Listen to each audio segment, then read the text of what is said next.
At the end of Battleground in the Dresden Files, we were left on quite the bombshell. So if you haven't read that book yet, this is your spoiler warning. If you have and you've gotten over the shock of the arranged marriage Mab tries to lay on Harry Dresden and Lara Raith, I want to explore whether or not something like that could actually work. The Belated Binge Podcast. Welcome to Belated Binge. I'm Zach, former radio host and lifelong sports fan, discovering the magic of urban fantasy. Today we're talking Dresden Files. As I said, spoiler warning for everything through Battleground. The topic of today's episode or video, however you want to look at this thing, is exploring whether or not Harry and Lara could actually work in this intended arranged union of such that we were left with kind of shockingly at the end of Battleground. I personally think that there could be something to this thing and it actually could work. And so I want to start with just sort of running down the logistics a little bit real quick. For starters, Lara wants to solidify a relationship with the Winter Fae, and Lara is smart enough to know that eating, for the lack of a better term, Harry would jeopardize that desire after Mab arranges this union herself. And Lara has shown an interest in Harry before this. You know, basically since they faced down those Black Court vampires in their first meeting together. Remember the porn set? That whole thing? Ever since that moment where she almost killed him, and shot Thomas and all of that whole, it was a whole thing. Ever since then, there's been this sort of attraction, if you will. And if you remember, like, for instance, when Lara saw Harry around Lucio and how excited she was said to have gotten by seeing it, and it's because she'd figured out that they were sleeping together and that he wasn't going to be protected by Susan's love anymore. Now, you could think of that moment in the books, and I'm kind of hyperfixating on that one moment. It's one of many, right? There have been countless times in this Harry-Lara relationship, partnership, forced partnership, whatever. There seems to have been some kind of interest there. Particularly from Lara. And so you could see this micro moment that I'm talking about as predatory, as a sign that she wanted to feed off of Harry, claim him. But she actually never tried to do that. And then the next time that these two actually physically touched, he was protected by Murphy. And she was disappointed. Perhaps that's because she couldn't eat him. Perhaps it was because that unequivocally meant that he was in love with someone else. And it's at least not too crazy to think that because of all of those things, she would actually be happy with an outcome in which her and Harry were actually, romantically involved. They've also made a really strong pair anytime they've teamed up in the books on the adventure side of things, on the problem-solving side of things, on the fighting side of things. They're always set up as enemies, but they're almost never actually at odds with each other. Rather, they're consistently making deals to set aside their personal vendetta with each other and working together toward a common goal of some kind. And if you noticed, they're typically Harry's idea. And Lara usually doesn't offer up much resistance past the initial obligatory, like, why is this my problem response? And then she usually comes around with very little convincing necessary, which suggests that they have a natural similarity on how they solve problems as well. And when they work together, there's always a tension, a friction,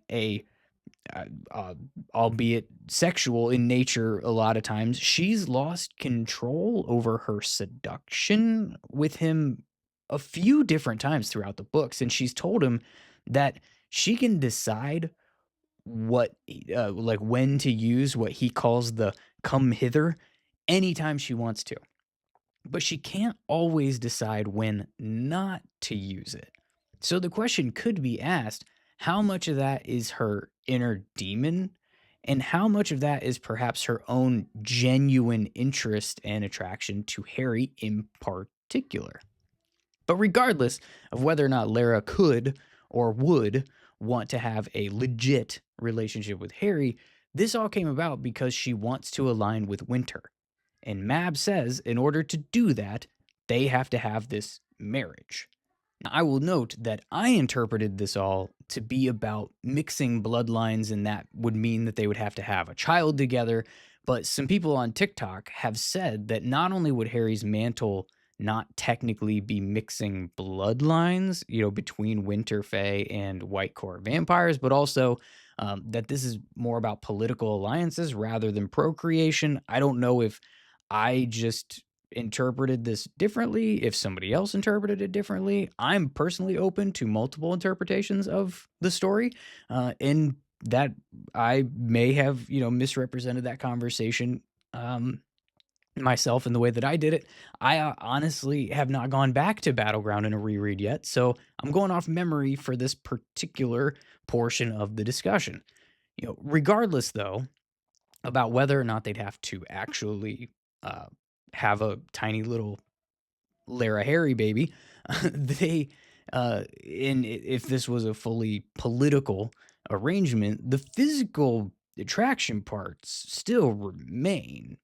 And if these two are married to each other and physically attracted to each other, physical intimacy is bound to come up at some point in time, right? And that kind of made me wonder too, could they do that without Harry being fed on and eventually turning into a thrall or being killed or even just weakening himself significantly by having his life force fed upon over the course of time? And we know that from Thomas, what he has said about White Court vampires is that they're nearly infertile. So it's safe to assume that if a child were to be part of this deal, it wouldn't be a situation where the first time they pull the goalie, they shoot and score. They would likely need to be, well, you know, on the regular to achieve the task at hand. And even if, like I said a minute ago, a child isn't necessary, could they manage to actually have some kind of physical relationship at all safely for Harry? Is it possible? What if it is? And I came up with a few different theories, and these were the things that I shared on social media.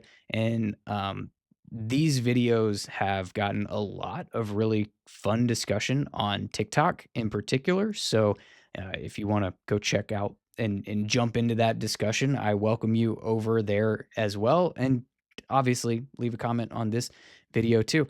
And this is a good a time as any to remind you to subscribe to the channel so that you can get more of this, Dresden Files, urban fantasy type of content from this video podcast. Now, a few of the potential theories that I had on how it could possibly happen to which Harry and Lara were able to be together physically without it draining the life from Harry, essentially.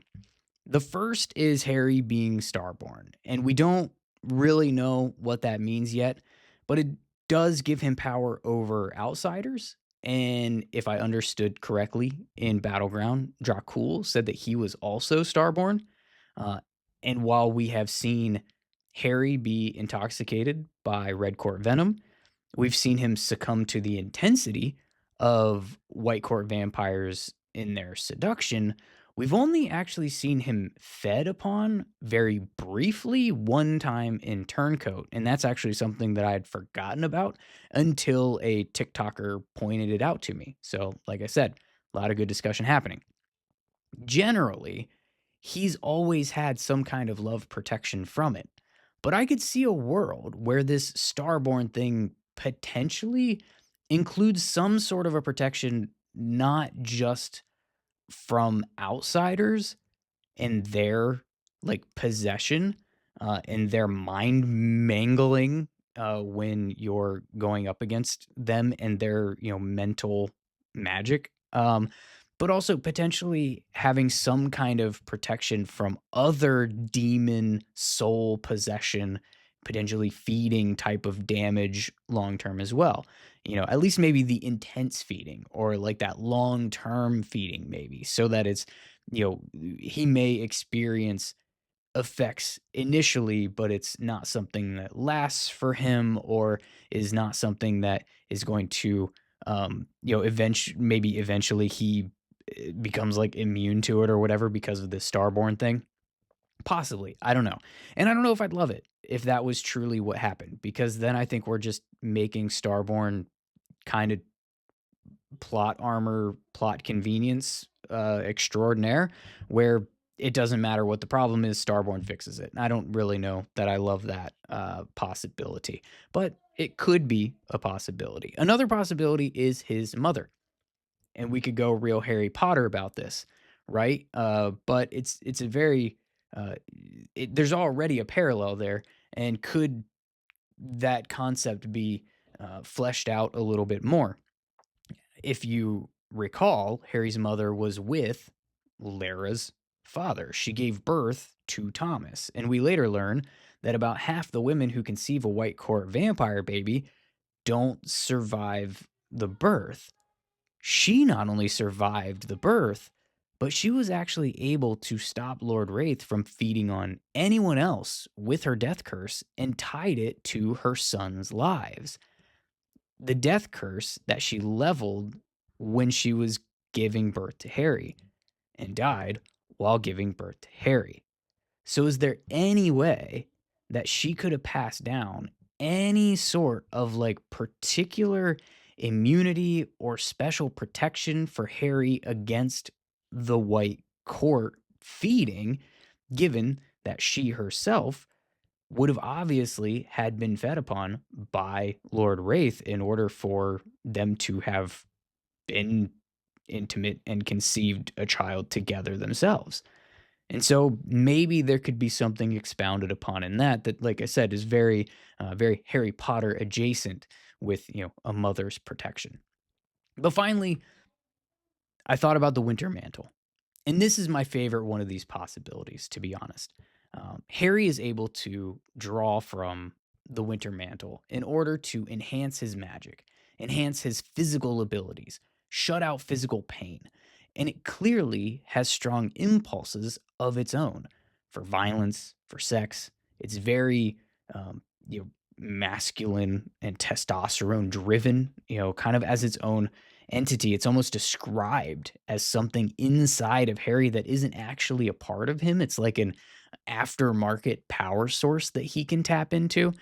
And Molly even tells him that their mantles don't work the same. Hers is so intertwined with her own being that she's no longer actually human. Her mantle essentially made her she. Harry's doesn't do that. So is it possible that Lara's demon could actually feed on the winter mantle rather than Harry directly? He might not escape any potential impact, but perhaps without lasting effects or danger to himself in particular. Maybe it could already work like that, based on how the mantle is kind of its own entity inside of him. Or maybe Mab could do something to make it work like that in support of her goal in particular. Because again, she arranged this marriage. She wants this to happen. And you could say that she doesn't care if Harry dies as a result, but they've been saying that in a lot of these books, and her actions have never actually supported that line of thinking. At the end of the day, she's had Harry's back, even if it's been presented as reluctantly or as self serving or whatever the case may be. But there seems to be more happening with her needing Harry as her knight, no matter how much of a pain in the ass he is. Probably has something to do with the Starborn thing and his power over outsiders, given that she's in charge of protecting the outer gates against the outsiders. This is quickly turning into a theory for another day. But when it's all said and done, I don't actually hate the idea of Harry and Lara together and the winter mantle allowing them to do that in a safe and controlled manner. And another thing that somebody brought up on social media as a possibility for this is if that could be the way that Harry's actually able to break his allegiance to Winter by having Lara feed on the mantle to the point of her demon destroying the winter mantle inside of Harry, and then Harry comes out whole again. I don't hate this theory either, or at least the line of thinking and going through it. I have some questions because I know part of that winter mantle thing was like to heal Harry from intense damage that he had, like the broken back. Before going too crazy down that particular rabbit hole, because again, I feel like that's a theory for another day. I think it's possible that if Harry is relieved of this mantle, then like all of the physical trauma is all going to hit him at once and he's going to end up like paralyzed or worse. And so, do we actually want him relieved of the winter mantle? I don't know. So, again, a theory to go down another day, but all very interesting. But back to the topic at hand, Harry and Lara together, I think, has something that could be really engaging within the context of the book's canon and where it could take the story next.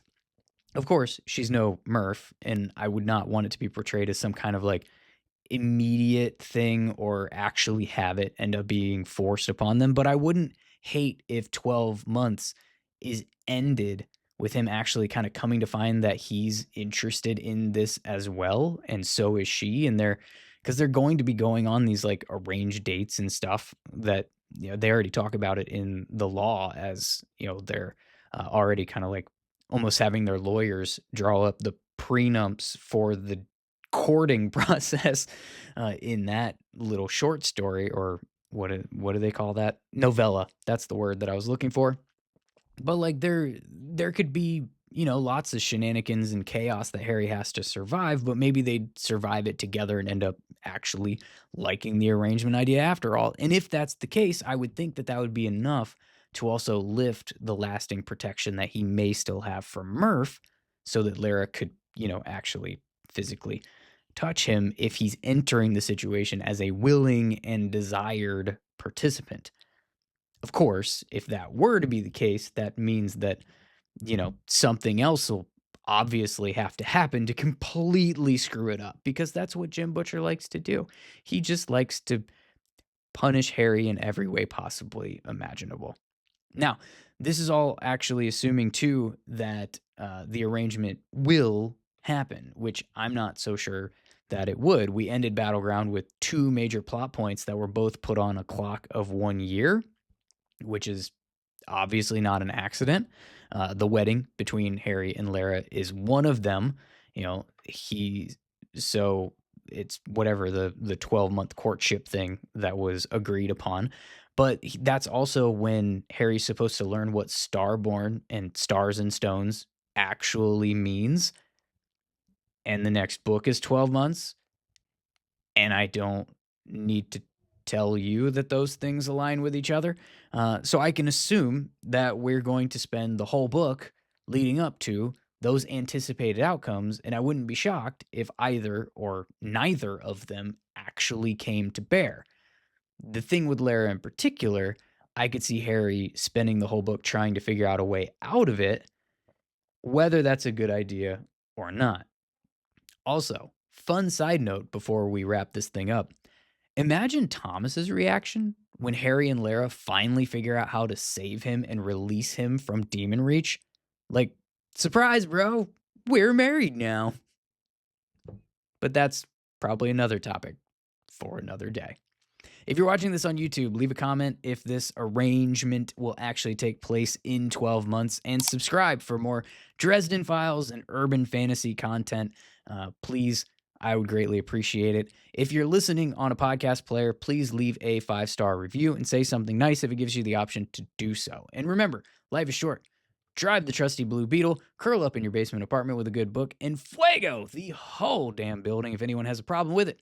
Just make sure that Bob makes it out, and the Svartalfs can keep enough power going to catch the next episode of Belated Binge.